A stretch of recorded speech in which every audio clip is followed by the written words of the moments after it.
Olá, meu nome é Leandro Ferreira da Cruz, eu sou acadêmico de teologia na Unicesumar e nesse vídeo eu quero falar sobre a Reforma Protestante. Eu quero trazer para vocês um pouco da história dos acontecimentos desse grande evento que teve uma importância muito grande na história da igreja. Quero trazer os seus prós e os seus contras. Porque o que acontece? Muitas das vezes, quando nós falamos sobre história, principalmente história da igreja, nós precisamos olhar para a história com um senso crítico e real, buscando exatamente a verdade dos fatos. O que acontece muitas das vezes dentro da ciência da história é que as pessoas elas tentam fazer apologética dentro da história e muitas das vezes elas escondem algumas partes da história para validar muitas das vezes o seu ponto de vista ou muitas das vezes o seu lado religioso, né? E nós como acadêmicos, nós precisamos entender que a verdade está acima de tudo. Um exemplo disso é quando nós falamos sobre a apologética católica, sobre essa visão da Reforma Protestante, qualquer apologeta católico, ele vai, com todo respeito, ele vai desmerecer, né, a Reforma Protestante, porque ele enxerga na Reforma Protestante uma espécie de desrespeito, né, com a Igreja Católica. Às vezes a gente consegue ver dentro dessa discussão dos apologetas católicos que muitas das vezes eles têm mais repulsa pela Reforma Protestante do que mesmo pelo grande cisma do Oriente, né, onde a Igreja Ortodoxa ela acabou se separando da Igreja Romana e uma igreja acabou excomungando a outra aí. Mas quando se fala sobre Reforma Protestante, parece que o lado católico tem mais repulsa sobre isso. Quando nós vamos para o lado evangélico, nós vemos uma certa exaltação sobre a história da Reforma Protestante, de Lutero, mas muitas das vezes a gente vê o lado evangélico se esquecendo de algumas coisas que ocorreram durante a história e que isso é prejudicial para o cristianismo e isso deve ser um aprendizado para que nós não venhamos a cair no erro novamente como os antepassados caíram, né? Eu sempre digo que a Bíblia ela é um livro fantástico porque ao mesmo tempo que ela mostra a fé de Abraão, a confiança que Abraão tinha em Deus, ela não esconde, por exemplo, as fraquezas e as falhas de Abraão, né? Ao mesmo tempo que a Bíblia aponta Davi como um homem de Deus, dizendo que Davi era um homem segundo o coração de Deus, a Bíblia não esconde os erros de Davi, os adultérios de Davi, né? Então nós, como acadêmicos, como historiadores, ou até mesmo como cristãos que buscamos a verdade, precisamos defender a verdade, seja ela a nosso favor ou seja ela contra nós, para que nós possamos aprender a não cair nos mesmos erros, né? Então, iniciando aqui essa nossa pequena aula, a Reforma Protestante ela foi um evento muito importante na história porque ela nos traz uma certa visão de defender o que é certo, buscar a verdade a todo custo, né?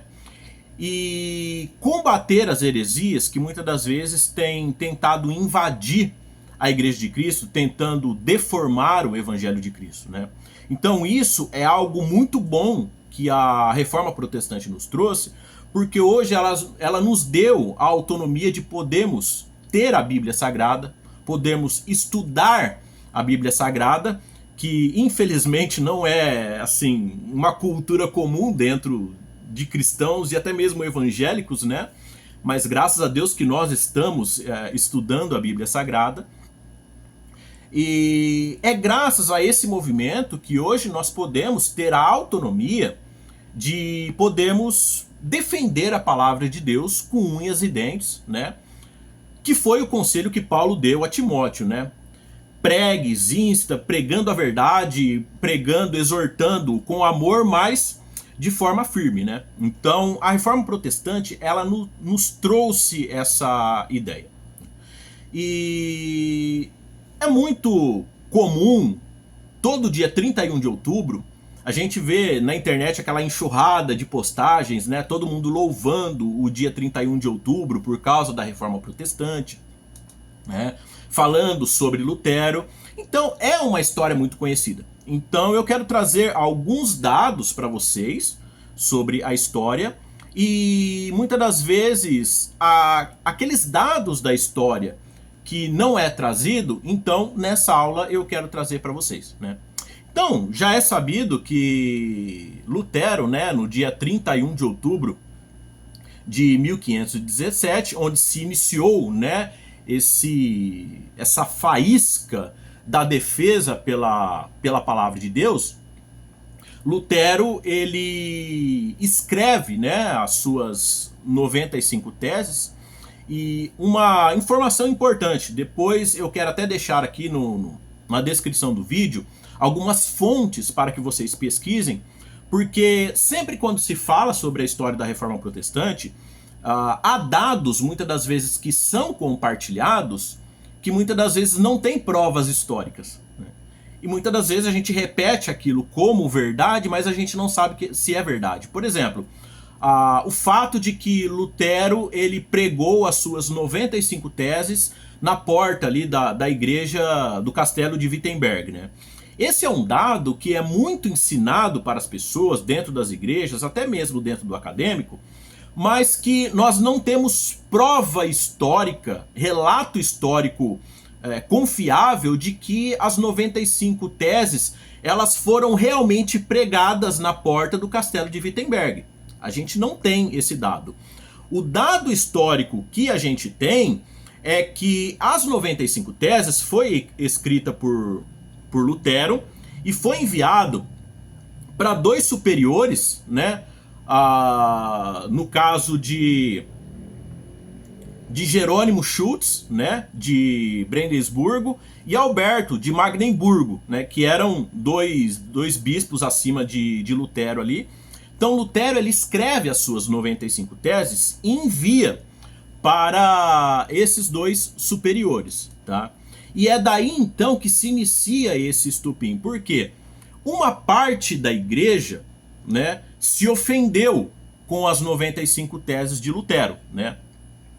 E então se começou uma certa perseguição, uma tentativa de instaurar uma inquisição contra Lutero, foi até mesmo instaurada, mas com o trabalhar de Deus, nós tivemos então esse start inicial ali na Alemanha, na cidade de Wittenberg com Lutero, e acabou-se que esse start acabou se espalhando por toda a Europa.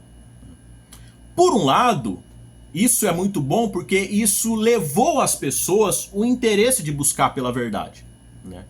Mas por outro lado, de certa forma isso foi um pouco prejudicial. Por quê? Até o momento, quem citava o que era certo e o que era errado era o magistério da igreja.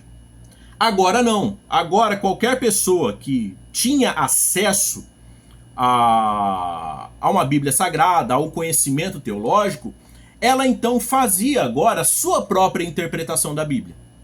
E a gente sabe que isso é muito perigoso, porque quando nós olhamos para a cristandade de hoje em dia, a gente vai ver que a gente tem diversas denominações, cada uma pregando de um jeito, cada uma com uma cosmovisão diferente.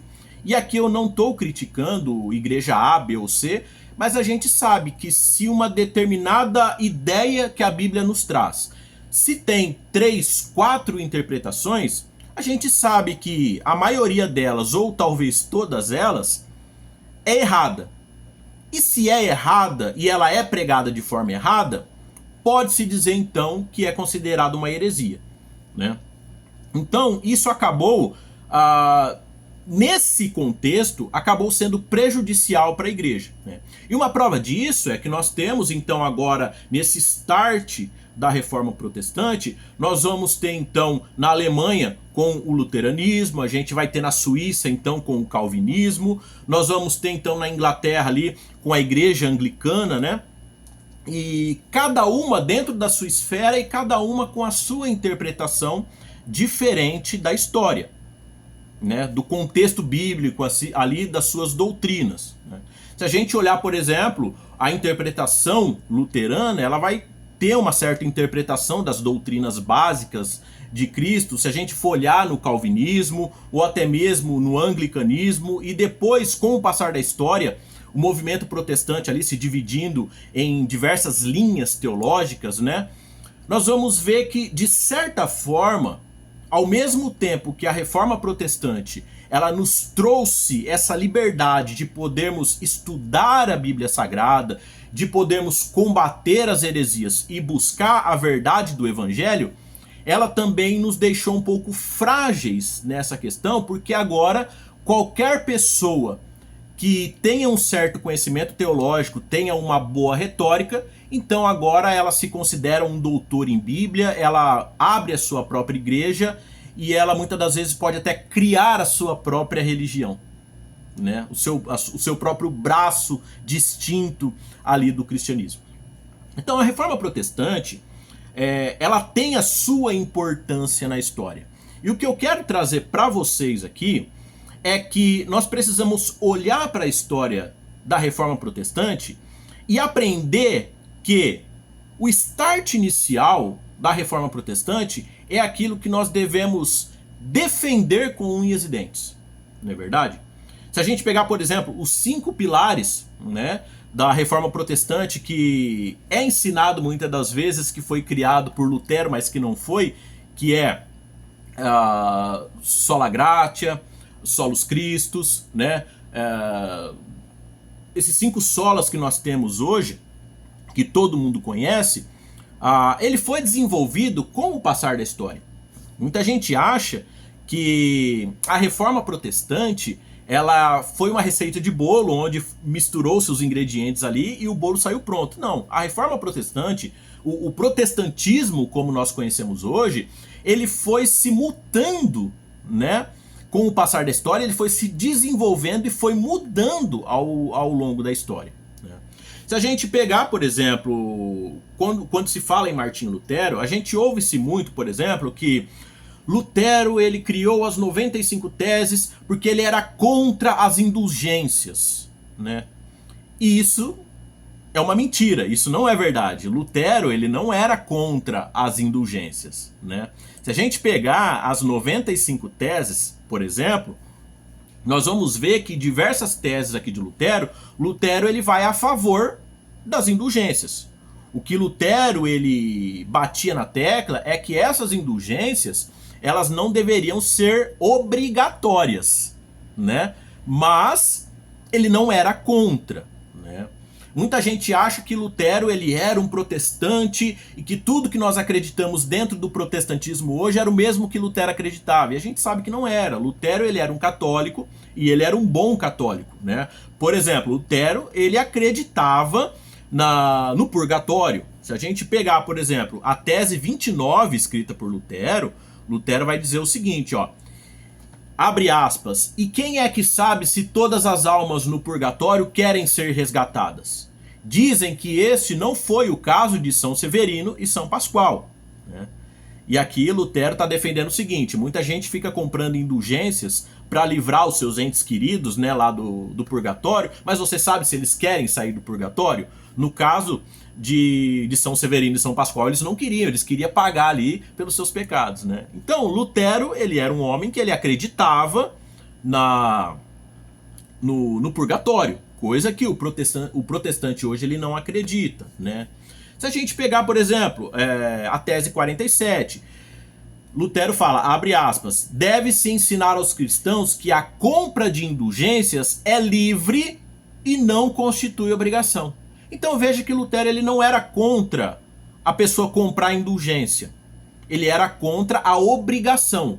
É o mesmo que, por exemplo, se a gente pegar a questão do dízimo, não vou entrar em questão aqui, mas hoje, se alguém chegar lá na igreja e falar pro pastor, falar assim, ó, o dízimo ele não é obrigatório, a pessoa ela dá se ela quer, pronto, tem pastor que vai expulsar a pessoa da igreja, porque para ele o dízimo é obrigatório e a pessoa tem que dar. Se ela não dá, ela está em pecado, ela vai atrair maldição para a vida dela. O que Lutero fez aqui foi exatamente isso. Se a pessoa quiser comprar indulgência, ela pode, ela é livre, não tem problema nenhum. Só que ela não pode ser imposta pela igreja. Então veja que Lutero ele não era contra as indulgências. Se a gente pegar, por exemplo, a tese 49, ele fala: deve-se ensinar aos cristãos que as indulgências do Papa são úteis se não depositam sua confiança nelas, porém extremamente prejudiciais se perdem o temor de Deus por causa delas. Então, aqui Lutero está falando, ó, se você é uma pessoa que crê em Deus, a sua confiança está em Deus e não nas indulgências do Papa, as indulgências do Papa são úteis para você se apegar mais com Deus, né? E eu poderia ler diversos, por exemplo, a tese 61, né? Mas só para concluir, a tese 71 vai dizer: seja excomungado e maldito quem falar contra a verdade das indulgências apostólicas. E aqui então, Lutero está defendendo, dizendo que a indulgência é algo praticável, que se deve praticar, né? A questão da indulgência. E se alguém prega contra isso, deve ser excomungado e maldito, né? Então todos nós que somos protestantes somos malditos e excomungados por Lutero. Então veja que Lutero, no início aí, no start da Reforma Protestante, ele não era um protestante como muitas das vezes é ensinado, é pregado dentro das igrejas. Lutero ele era um católico e um bom católico. Tudo que nós conhecemos, os estudos bíblicos, a apologética que se tem hoje e o conhecimento que se tem hoje, nós devemos, graças a esse start que foi dado aí por Lutero e que hoje nós podemos ter essa liberdade de estudar a Bíblia, de podermos defender a palavra de Deus e que até hoje nós louvamos a Deus pela coragem de Lutero, dele ter, de certa forma, não 100%, mas em uma certa porcentagem, vamos colocar 40%, 50%, no início aí, ele se opôs contra essa obrigatoriedade das pessoas comprarem as indulgências e graças ao nosso bom Deus que a partir daí então, hoje nós podemos ter acesso à palavra de Deus, nós podemos interpretá-la, estudá-la e termos o Espírito Santo conosco para combatermos os erros e as heresias. Então, a Reforma Protestante, ela foi muito útil e ela foi muito importante, ela é muito importante até os dias de hoje para nós que estudamos, pregamos e vivemos a palavra de Deus, só que nós não podemos esquecer o lado obscuro que esse movimento nos trouxe. Por exemplo, como a Inquisição protestante, que matou centenas de pessoas, né? Inclusive irmãos anabatistas que eram mortos, afogados porque tinham uma visão diferente do batismo dos puritanos, né? Então, nós precisamos olhar para a Reforma Protestante e trazer para nós o exemplo que ela nos traz, de defender a verdade a todo custo. E olhar para esse mal também que surgiu durante a história dentro da Reforma Protestante, como a Inquisição Protestante, né?